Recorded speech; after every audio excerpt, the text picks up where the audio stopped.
Pessoal, esse ano a gente vai terminar o ano montando demais. A gente vai levar nossa equitação para um outro nível. Para facilitar essa nossa tarefa, eu separei 10 elementos que vão ser a base do método que eu estou criando, que na verdade que eu estou organizando, né? Porque a informação está aí. Eu basicamente estou tirando esses quesitos do que eu observo dos maiores cavaleiros do mundo e organizando de uma maneira que vai ficar bem didático e legal da gente poder evoluir. Então isso aqui vai ser uma introdução, vou fazer um breve comentário aqui sobre cada uma dessas etapas aqui. Então, basicamente, tudo que eu tenho observado nos percursos dos maiores cavaleiros do mundo, coloquei aqui em 10 elementos que são essenciais e que eu observo, que eu vou mostrar para vocês aos poucos, um por um. Mas agora eu vou fazer uma breve introdução. O número 1, ritmo inicial positivo e boa atitude.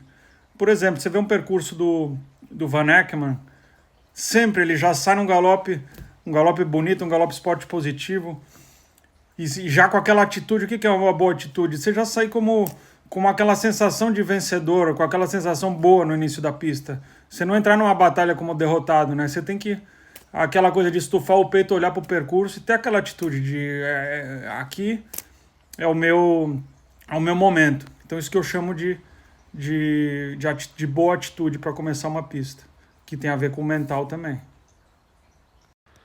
Aí o número 2, gerar impulsão nas recepções e manter nas voltas. O que quer dizer isso? Você pode ver inúmeros percursos, e a gente vai ver juntos, Marlon, Yuri, Pedro Vênis, Rodrigo, obviamente todos os gringos bons também.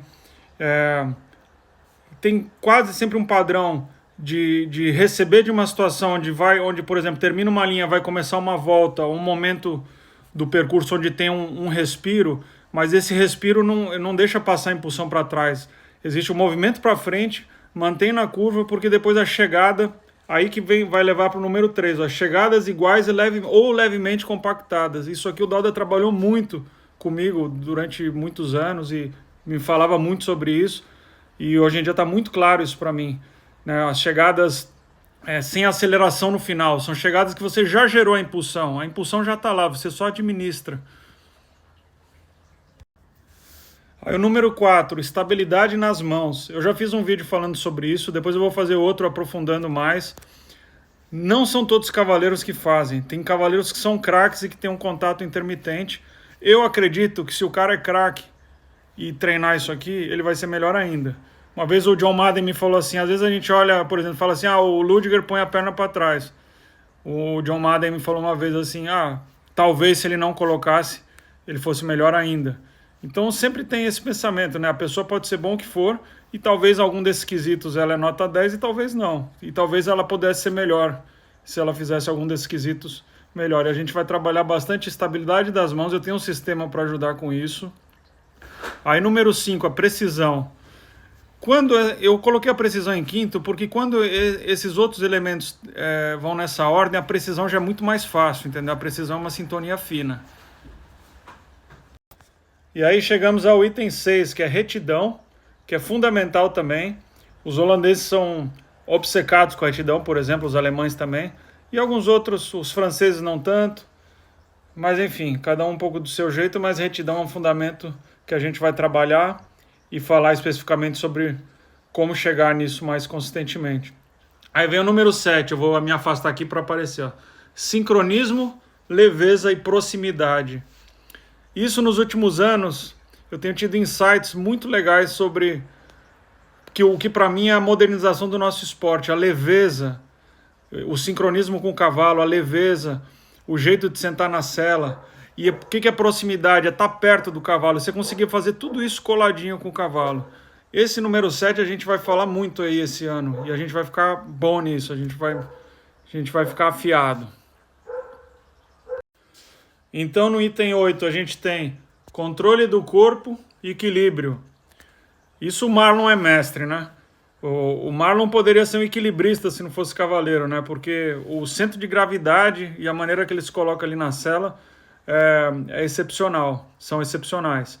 E a gente vai falar sobre isso. Tem também o exemplo que faz tempo que eu queria dar, mas o exemplo do Pedro Vênis, para cavaleiros que são maiores, esse controle do terceiro tempo do salto, principalmente os cavaleiros maiores, que tem uma tendência pelo corpo, você tem mais, a distância da cabeça até a sela é maior, então tem uma tendência maior de fazer isso aqui na recepção. Isso às vezes tira você da concentração de uma linha, por exemplo, que você já tem que estar equilibrado para o próximo obstáculo. E o Pedro Vênis, eu noto há muitos anos que ele faz uma antecipação no terceiro tempo, que ultimamente, inclusive, ele suavizou. Então, no item 9, a gente tem lei da menor interferência e descontração. Isso é uma das leis da pilotagem. Você pegar piloto de Fórmula 1, lembra quando falava que teve uma corrida que o Senna teve um problema nos freios, os mecânicos ficaram chocados que terminou a corrida e o freio estava gelado, falaram que ele não encostou no freio. Então é basicamente isso. Menor interferência, chega a um ponto que tudo esse resto aqui está fluindo tão bem, o controle, a harmonia e tudo, que a gente tem a sensação que não precisa fazer nada. E aí aquela pista que você olha, caramba, o cara não fez nada, a lei da menor interferência. Você vai fazer só quando for exatamente preciso naquele momento, quando for necessário naquele momento. E isso seria a lei da menor interferência e descontração, né? Quando isso que tudo está uma maravilha, você ainda faz tudo isso com o cavalo descontraído, né? Natural, que é aquele cavalo que está dobrado, engajado e natural ainda por cima. Então a gente chega num item polêmico, um pouco polêmico. Por quê? Porque eu ainda não tenho 100% de opinião formada sobre isso. A gente vai desenvolver esse tema junto, que é uma coisa que todo mundo faz, mas em nenhum livro vai te falar faça isso, que é o lift.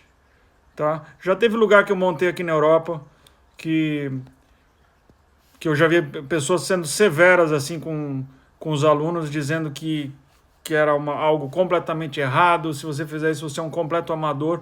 Só que assim, eu verifico em quase todo o percurso tem um certo fator de lift, que é o que eu estou chamando de lift factor. E a gente vai dar uma nota para isso, para os cavaleiros que conseguem fazer os zeros, ou sem ter aquela sensação de cavar o zero, né? Com contato até o final, mas sem puxar.